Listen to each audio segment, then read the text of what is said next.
How's it going, guys? I am Forbidden Beard. Now today I'm gonna play like a little land battle replay. And meanwhile I will be talking about my prediction for the price of the next Total War game. Now I've made a video of me predicting the price for the next Total War game, and I think one of my predictions were I think Asian Total War, and I've got another magical game prediction. I think I don't know, I kind of forgot because you know it was just my guesses. Well, today first I gotta say some of the prices for the past Total War games. Now I'm gonna start from Rome 1 because that's like one of the first Total War games that's actually Total War.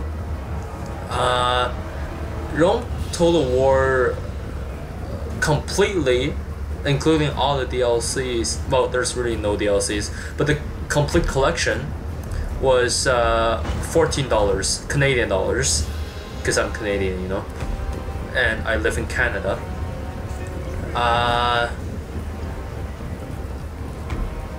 And then there's Medieval 2, which was about $28, about $30, let's just say. And then Napoleon Total War was like 33. Empire was less than 40, like 38.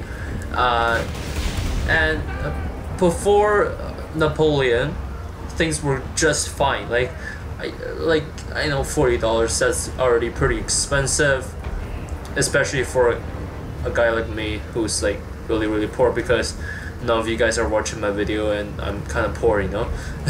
Kidding.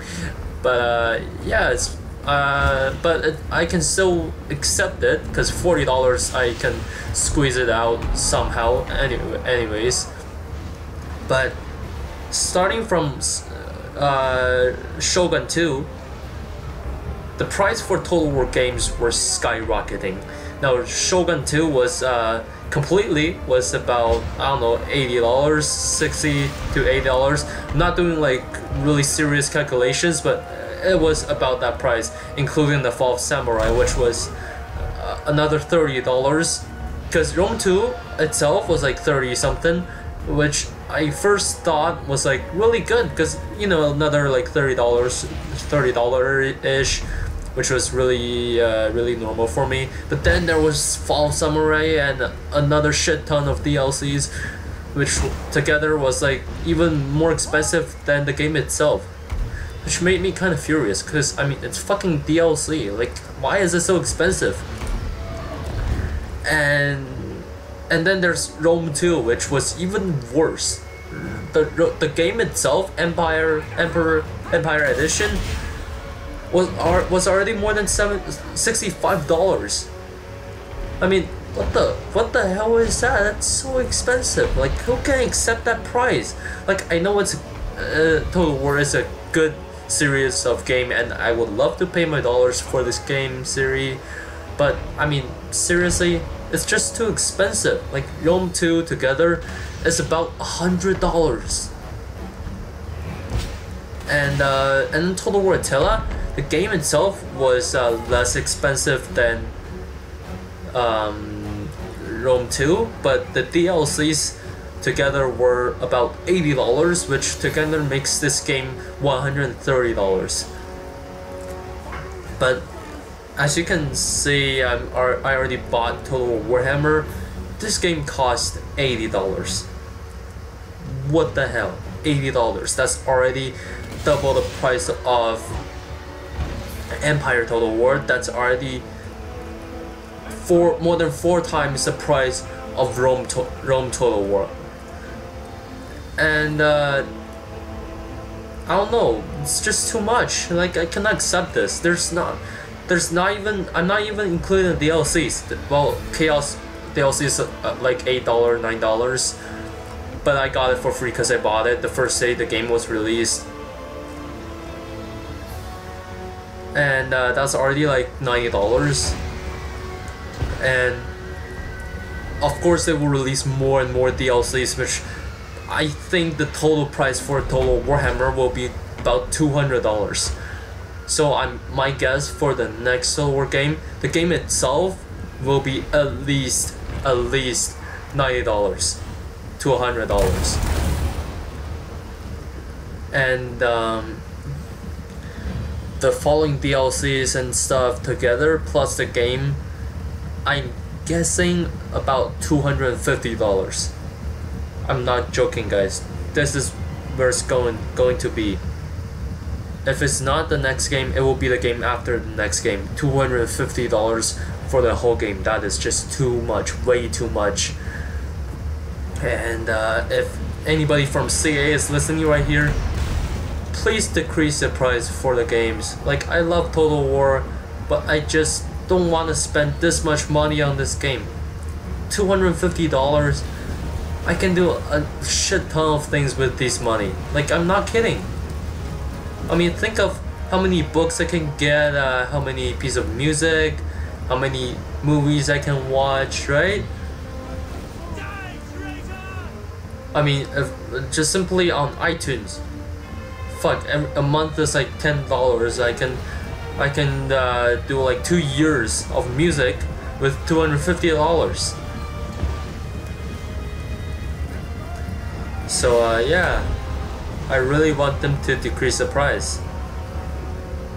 And leave a comment of your guess for the price for Total Warhammer's DLCs plus the game and the next Total War game. And leave a like if you agree with me that they should decrease the price for the game. Don't dislike if you don't disagree with me. If you disagree with me, just leave a comment saying why, and or maybe why you didn't like my video. Because I'm a new channel and I'm trying to find some problems with the way I do the videos, you know. So this is like a learning experience for me, and I would really appreciate it if you can give me some good tips on this. Now finally, before I end this video, I'm gonna talk about why the price has been skyrocketing since Shogun 2. Now, at the time when Rome 1 was released, there wasn't really that big an audience for the game, but also they didn't spend that much money on the game, and there weren't much people making this game, which means they didn't really need to put a lot of capital in this game. But now, let's say Total Warhammer, and if you have played Rome 1, you will definitely see the difference. Like, look at this.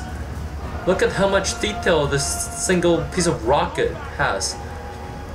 Like, they have to put so much effort and so many workforce in this game, which means they will spend a lot of money doing the engines, making this game, hiring people to make this game, and they have to spend a shit ton of money doing marketing. That's like my dream job. I'm gonna go to university to do marketing, and I know it is really expensive. So to cover all that, they have to charge money on this game, and they have to charge a lot of that.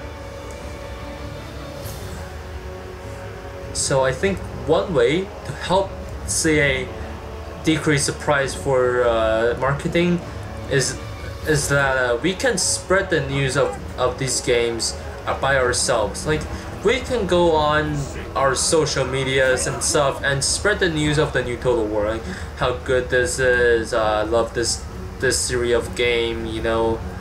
I love Total War, and I really wish you guys can buy it to support CA and everything. You know, this might sound like kissing their ass, but what we are really doing is helping ourselves. Because let's face it, we love Total War, so we're not lying. We're not kissing asses, right? And also this way, they will get a lot more social media support, which means they won't have to spend that much money on making advertisements on, for example, YouTube. So far I've seen like at least 2 advertisements for Total War Kingdoms, and I've seen I think one ad for Total War Warhammer, and I think since they've been doing advertisements since Rome 1, so if we do this, they don't have to do as much advertisements, so which means they won't have to put as much capital in this game as they used to, which also means there will be a decrease in price. So you just have to click some buttons and a few messages on Facebook and Twitter, you know, just do some advertisements for them, let them earn more money, which means we won't have to spend as much money on the game. Like, that's like a win-win for all of us, right? Yeah, so leave a like if you agree with me. You know, I just like likes. That shows that you guys are supporting my new channel.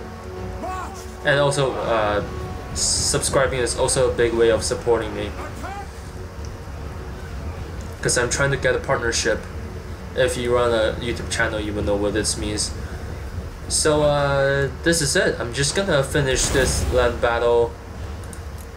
Show you guys the final results, and then I'm gonna end the video.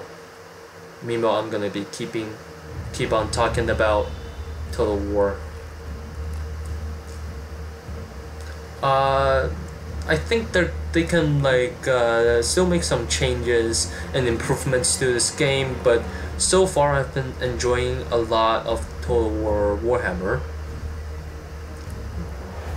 and I should say $80 for this game is money well spent.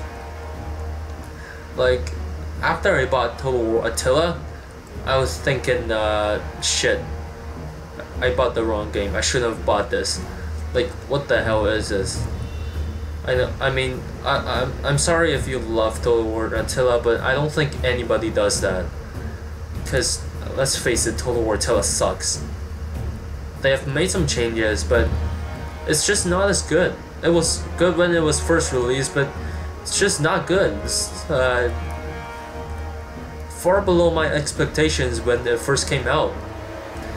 I mean, I love the DLC of Age of Charlemagne, but I don't like the way it gives me, like the feeling it gives me, the end of the world feeling. I mean, in here there's still this kind of stuff. There's chaos, right? There's scaling, there's warg, but I just don't get the hopeless feeling. So yeah, I think this is it, and I'm just gonna make a cut to the final results.